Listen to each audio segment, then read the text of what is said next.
Yeehaw, we're less than a month away from Gran Turismo Sport, and with it being this close to release, we should be getting a whole heck of a heap of details on some stuff we're gonna get in the game. And, well, we have, and we currently are. Just a few hours ago, it was released that McLaren is gonna have a new Vision Gran Turismo.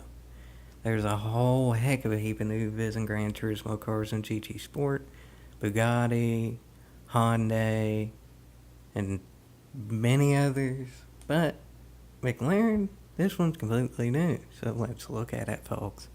Let's look at it. Just starting off the video, it's starting off pretty picking good. That looks like real life.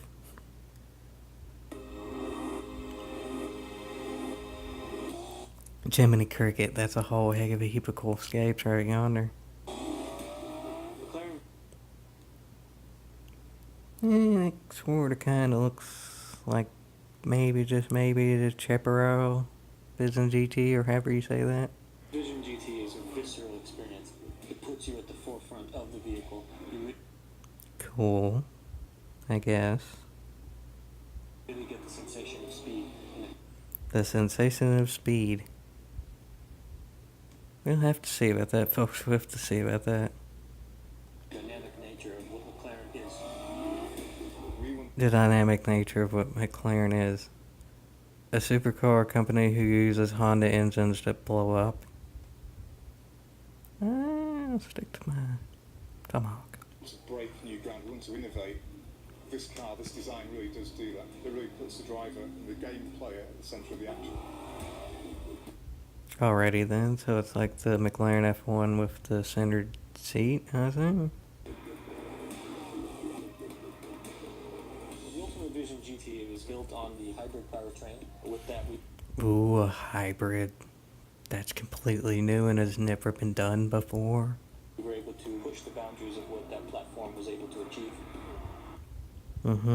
Porsche, Jiminy Cricket, even Dodge, SRT, Tesla, Toyota, to name a few, especially SRT. The design process starts off with sketching through some concepts. We'll then transition that into digital renderings and the clay model that represents the initial concept of the vehicle. So what's been done now since there's been CAD software, so like 20-something years? Another really exciting tool we use is the Powerwall. So we're able to look at detailed design, proportions, front overhang to rear overhang. We then begin to look at the volumes and 3D development, and that's where the VR came in. Being able Ooh, VR. Okay, that's new. Let's see how good they actually use that. I know I'm being sort of negative about this, but, well, there's been a lot of VGTs that we haven't even gotten at all. And the ones we have gotten have been on GT6, so it's hard to be all that positive, given I haven't got a VGT in years. But whatever. to get within the cockpit, understand the driving position, the person using the car, as well as the design of it. Okay, so I guess that is an upgrade on GT6. Maybe this one might have been worth the wait. From the gameplayer's point of view, the driving experience in this car will be like nothing else. The amazing glass cockpit, the sort of motorcycle driving position. Motorcycle driving position. I'll just say this. The most famous motorcycle type car to all of Gran Turismo history is the Suzuki GSX R4. In other words, the cheater car. Let's hope that this ain't a cheater car. The head is very far forwards, almost right above the front axle. It pushes the driver to really drive fast. It allows you to get these great views through the car, through the suspension, through the wishbones. You can see exactly where the apex of the corners are, so you can really shave all those milliseconds off. Okay. I mean, all cars do that. But, whatever. Let's hope that you don't go over any bumps laying down. I don't think that suspension is exactly all that forgiving. Each lap. As you come into a corner, the brakes low, the suspension moves, the turbo noise and the popping noises of the exhaust that really make it a special experience. Ooh, Gran Turismo getting sound right on a car that doesn't exist. So of course they're right. surfaces shrink wrapped. Ooh, it sparks. I don't know why you would make your car spark by default. In theory, it seems like they would damage it over time, but whatever. We use layers to guide the air both inside and outside the panels. The form is communicating exactly what the car's intentions are. For us, it's the ultimate expression of what our design pillars and principles are. I mean, yes, that's correct, but it's not really a new thing. Form the car so that it's designed for what it's made for and express it the way you want it. That's like all cars, I think. It's not only the best car on the track, it has to feel like it's the best car on the track. The car I guess there's no tomahawks on the track then if you want that to be the best car on the track. carbon fibres, the titanium, we've been able to indulge and put them all into this car. Ooh, carbon fiber, that's new. To work on a design with literally no limitations. So looking Or all Vision GTs, that over half of them we haven't even got. at the use of carbon, low drag paints within the interior materials, looking at grip, comfort, zoning, support for the driver, and we could really develop some new Support for the driver. Are y'all actually making this car? ideas that have never been thought of before.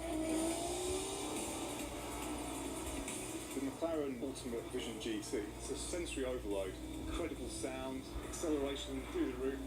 The sensation of speed, the forward visibility, The way it looks, it's a stunning looking car. the dynamic I mean, look at that. Doesn't that look like sort of a mix between that old Mazda Fury, however you pronounce that one from like 10 years ago, and the Chevrolet VGT?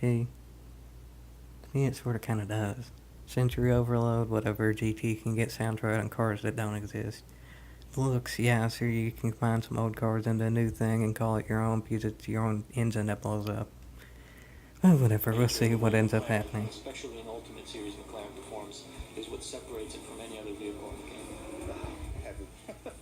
The Ultimate Vision GT is the ultimate in performance. Tomahawk, your argument is invalid.